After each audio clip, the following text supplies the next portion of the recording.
The usual sounds of learning have grown quieter. Since the pandemic, more students are chronically absent, meaning they missed at least 10% of class. And in Oregon, it's a problem for districts big, small, rural, and urban.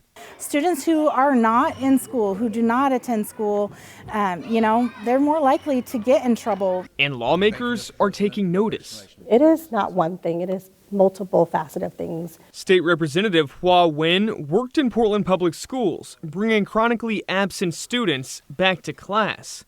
Now, she's crafting legislation to help. Our current strategy at the very moment is to see what the current investments are right now and see what's working, what's not working. On Friday, Wynn convened lawmakers to find effective strategies. Once they have more information, they'll spread ideas statewide, while still balancing a fine line, leaving room for districts to address unique issues. Attendance is not a one-size-fits-all model.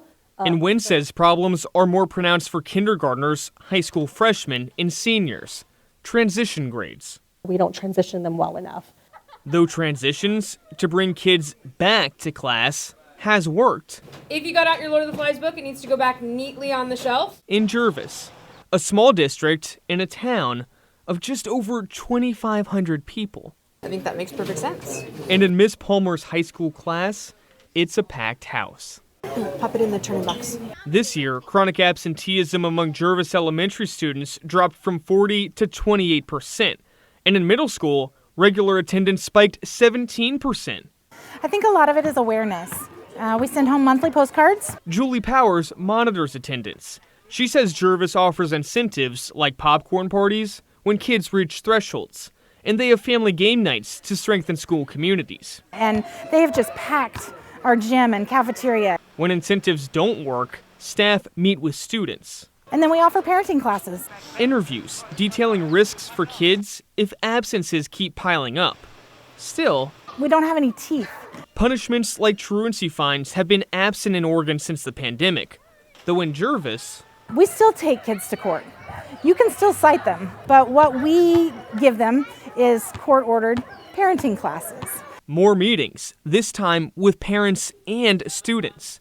In court, staff recommends students reach 90% attendance for the next month. And Powers says even though technically there's no fine, the strategy works. That is the biggest thing about all of this, is trying to find a creative approach. A creative approach, and districts across Oregon are getting creative. In Salem-Keizer, staffers door knock on students' homes to connect to families directly. And so the next step is finding out what creative approaches are actually working and crafting legislation to distribute that guidance statewide. Tim? Got to keep trying. Thanks, Thomas, very much.